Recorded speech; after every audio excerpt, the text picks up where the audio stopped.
Salve Bapak Ibu Saudara-saudariku yang terkasih. Saya bersama dengan Paul di hari Minggu, hari raya Santo Petrus dan Paulus. Kami sekarang ada di Dieng dalam rangka liburan. Tetapi di hari Minggu ini kami ingin berbagi untuk kita semua permenungan bagaimana kita bisa belajar di hari raya ini dari Santo Petrus dan Paulus. Maka pada kesempatan ini isinya adalah sharing dan permenungan. Maka pertama-tama adalah mungkin dari Paul. Siapa, kan namanya Paul juga toh?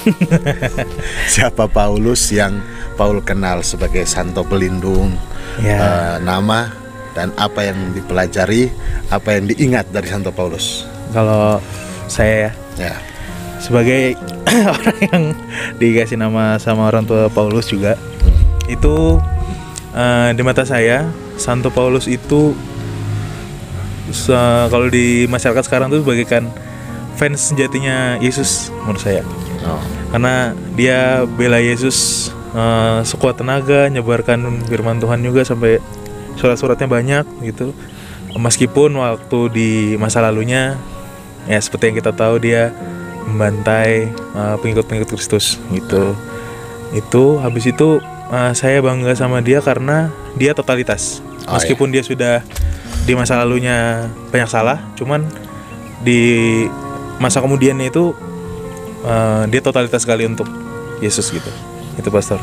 Baik, terima kasih pengalaman Paulus dengan pesta nama. Kira-kira apa yang paling kuat dihidupi dari Santo Paulus untuk hidup sudah sejauh ini, pegangan yang untuk jadi kekuatan dalam hidup?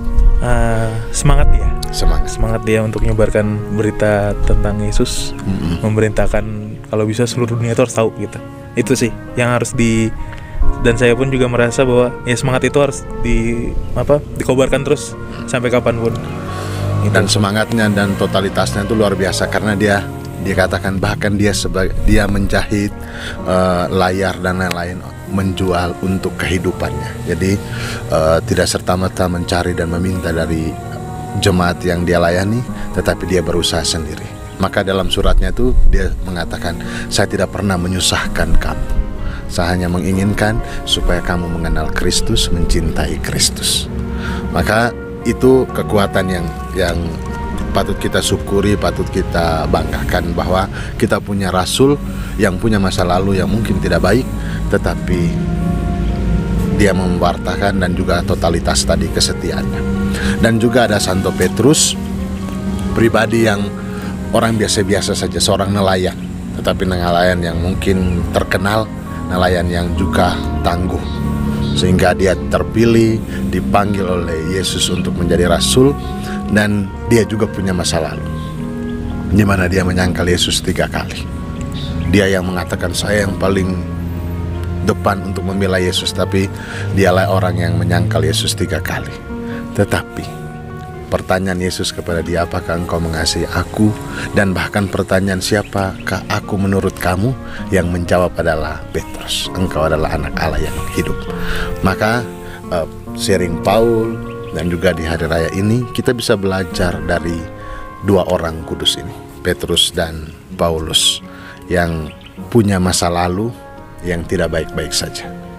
Kita semua juga punya masa lalu yang mungkin tidak baik, punya masa lalu yang meninggalkan kenangan yang pahit ataupun luka bagi banyak orang.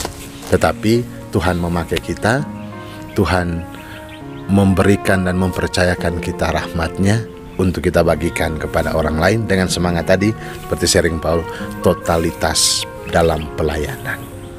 Bahwa banyak orang akan menolak pasti. Betul. Ya, toh? Apa yang kita buat belum tentu semua orang suka. Tetapi totalitas dan setia untuk melayani. Seperti surat-suratnya, dia selalu memberikan surat meski banyak orang yang menolak dia, tetapi suratnya itu selalu dengan nada cinta kasih, nada persatuan, nada untuk menjadikan semakin banyak orang mencintai Kristus. Begitu juga dengan Santo Petrus, dengan kekokohannya, dengan imannya dan juga pengenalan yang mendalam, kemudian dia dipercayakan Tuhan untuk menjadi batu wadas, atau di atas wadas ini aku akan mendirikan gereja. Maka semoga kita semua menjadi Petrus dan Paulus yang baru, dengan membawa segala masa lalu kita ke hadapan Allah, membiarkan Allah mencerahi dan merahmati kita. Yang paling penting adalah kesadaran akan perjumpaan. Ya kan, Petrus setelah sadar menyangkal, kemudian dia berubah. Lalu Paulus dalam perjalanan ke Damsyik untuk membunuh, tapi kemudian berjumpa dengan Yesus lalu berubah. Pertanyaan buat kita, kapan kita merasakan atau menjumpai Tuhan dalam kehidupan kita? Tidak tunggu harus seperti sinar yang membutahkan mata Paulus, atau kita menyangka lalu Tuhan bertanya langsung. Tetapi kita menjumpai Kristus di dalam pengalaman-pengalaman hidup kita, supaya di sana kita merasakan bahwa Dia menarik kita, menghantar kita dari masa lalu untuk menjadi pribadi masa depan yang penuh harapan. Saya pakai baju luce untuk tentang pesiara pengharapan. Semoga kita semua juga punya pengharapan, supaya kata-kata Santo Agustinus itu menyadarkan kita semua. Seorang kudus punya masa lalu, tetapi seorang pendosa seperti kita punya masa depan. Ada harapan di sana. Mari bangkit, maju, menjumpai Kristus dalam kehidupan dan jadi berkat bagi banyak orang. Selamat hari Minggu, Tuhan Yesus memberkati, Bapa dan Putra dan Roh Kudus. Amin. Terima kasih.